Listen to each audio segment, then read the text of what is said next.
జనరల్గా అందరికీ తెలిసింది వెహికల్ ఇన్సూరెన్స్. ఏదైనా వెహికల్ ఇండియాలో చాలా కంట్రీస్లో వరల్డ్లో కూడా వెహికల్ రోడ్డు మీద తీసుకొచ్చి పబ్లిక్ ప్లేస్లో నడపాలి అంటే వాహనానికి థర్డ్ పార్టీ ఇన్సూరెన్స్ కంపల్సరీ. కానీ ఎవరు తీసుకుంటున్నారు? ఒక సర్వే ప్రకారం దగ్గర 50% వెహికల్స్కి లేవు, థర్డ్ పార్టీ ఇన్సూరెన్స్ లేవు. అది చాలా పరిస్థితి దయనీయం. కానీ యాజ్ పర్ లా అనండి, రూల్ అనండి, థర్డ్ పార్టీ ఇన్సూరెన్స్ మాత్రం తప్పనిసరిగా తీసుకోవాలి. తీసుకోకుండా వెహికల్ని రోడ్డు మీద తీసుకురాకూడదు. ఓకే. అయితే ఈ థర్డ్ పార్టీ ఇన్సూరెన్స్ అంటే ఇప్పుడు మన వాహనం వల్ల వేరే వ్యక్తికి కానీ ప్రాపర్టీకి కానీ డ్యామేజ్ జరిగితే అది ఈ థర్డ్ పార్టీ ఇన్సూరెన్స్లో కవర్ అవుతుంది. సరే, ఎవరైనా అవతల వ్యక్తికి వస్తుంది, అవతల వ్యక్తి కోసమే ఇది. మన బండికి కాదు. మన బండికి వచ్చేదాన్ని ఓన్ డ్యామేజ్ అంటారు. అదే అది కూడా కవరేజ్ ఉంది. ఓకే. చాలామంది అంటే రూల్ ప్రకారం థర్డ్ పార్టీ ఇన్సూరెన్స్ తీసుకోవాలి కాబట్టి తీసుకుంటారు. అయితే రెండు కలిపి అంటే కాంప్రహెన్సివ్ ఇన్సూరెన్స్ అంటారు, ప్యాకేజ్ పాలసీ అంటారు. అంటే మన బండికి insurance plus third party insurance రెండు కలిపి తీసుకుంటారు. ఈ థర్డ్ పార్టీ ఇన్సూరెన్స్ ఎక్కడైతే ఉంటుందో అక్కడ మన తప్పిదం వల్ల లేదా మన డ్రైవర్ తప్పిదం వల్ల అవతల వాళ్ళకి మరణించడం కానీ వాళ్ళకి ఏమైనా గాయం తగలడం కానీ అక్కడ జరిగినప్పుడు దాన్ని ఇన్సూరెన్స్ కంపెనీ వాళ్ళు పే చేస్తారు. ఆ విషయంలో కూడా మేము సహాయం అందిస్తాం. ప్రతి సంవత్సరం దగ్గర 4 లక్షల పైగా యాక్సిడెంట్ ఇండియాలో జరుగుతున్నాయి. వీళ్ళకి సపరేట్గా కోర్టు ఉంటుంది, MACT అంటారు, మోటార్ యాక్సిడెంట్ క్లెయిమ్ ట్రిబ్యునల్ అని.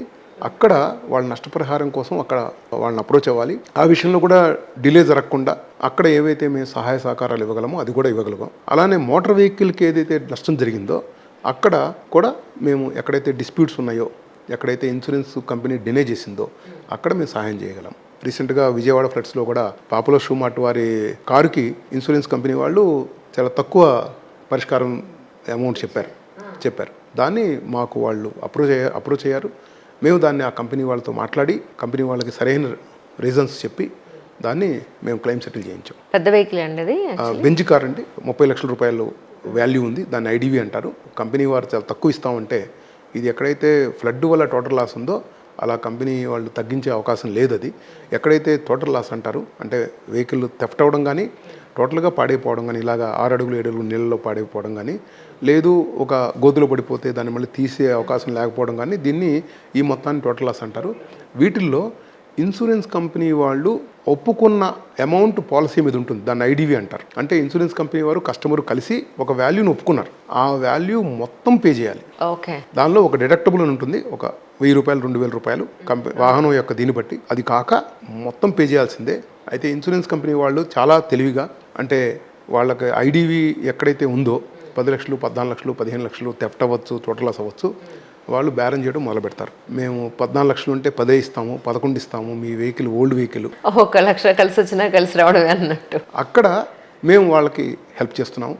ఇన్సూరెన్స్ కంపెనీ IRDA రూల్ ప్రకారం, ఇండియన్ మోటార్ టారిఫ్ ప్రకారం మొత్తం పే చేయాల్సిందే. థెఫ్ట్ అయిన క్లెయిమ్లో వెహికల్ మళ్ళీ దొరకలేదు కాబట్టి అది మొత్తం పే చేయాల్సిందే. కానీ న్యాచురల్ కెలామిటీస్, ప్రకృతి వైపరీత్యాలు జరిగినప్పుడు జనరల్గా ఇన్సూరెన్స్ కంపెనీ వాళ్ళు చెప్పే ఒక రీజన్ ఏంటంటే న్యాచురల్ కెలామిటీస్కి మాకు సంబంధం లేదండి అనేది ఎక్కువ వింటూ ఉంటాం. లేదండి, natural calamities all covered. Fire policy కానీ, మెరైన్ పాలసీ కానీ, మోటార్ పాలసీ కానీ, అన్ని పాలసీల్లో న్యాచురల్ కెలామిటీస్ కవర్డ్. దానిలో ఎక్కడ అంటే యాక్ట్ ఆఫ్ గాడ్ పెరిల్స్ అంటారు, మీరు కొన్ని సినిమాల్లో కూడా వినుంటారు. యాక్ట్ ఆఫ్ గాడ్ పెరిల్స్ అంటే ఎర్త్క్వేక్ కానీ, సో తుఫాన్ కానీ, సైక్లోన్, ఇవన్నీ యాక్ట్ ఆఫ్ గాడ్, ఇవన్నీ ఇండియాలో అన్నీ కవర్ అవుతాయి. అవును, పవన్ కళ్యాణ్ ఒక సినిమాలో చూపించారు కదా మనకి. అది సిచ్యువేషన్ వేరే, బట్ అదైతే ఉంది. కానీ యాక్ట్ ఆఫ్ గాడ్ పెరిల్స్ అన్ని చోట్ల కవర్ అయి ఉన్నాయి.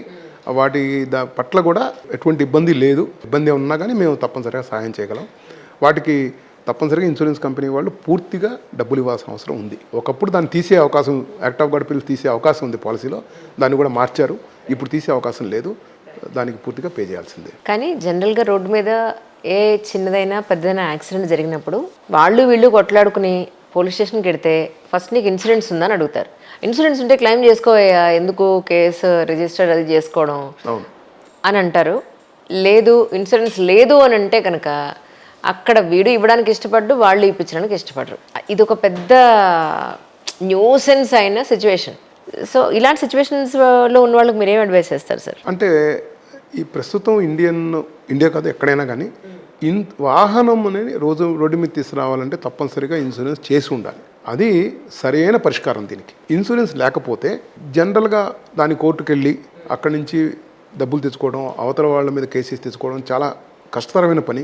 ఇండియాలో జ్యుడిషియల్ సిస్టమ్ మనకు తెలుసు, చాలా టైం టేకింగు, అందువల్ల మేమేం చేస్తామంటే అంటే అంచనిష్ఠూరం కంటే ఆదినిష్ఠూరం బెటర్. అందువల్ల ముందు ఇన్సూరెన్స్ చేసుకొని ఉండడం వల్ల వెహికల్కి ఇన్సూరెన్స్ చేసుకొని ఉండడం వల్ల ఇలాంటి ఇబ్బందులు నుంచి తప్పించుకోవచ్చు మనం. అదే సరైన పరిష్కారం. అందరికీ ఆమోదయోగ్యమైంది, అందరికీ సులభతరమైంది. అన్ని వెహికల్స్ పూర్తిగా ఇన్సూరెన్స్ చేసి ఉండటం వల్ల మనం ఇలాంటి నష్టాల నుంచి కష్టాల నుంచి మనం ఈజీగా గట్టెక్కచ్చు.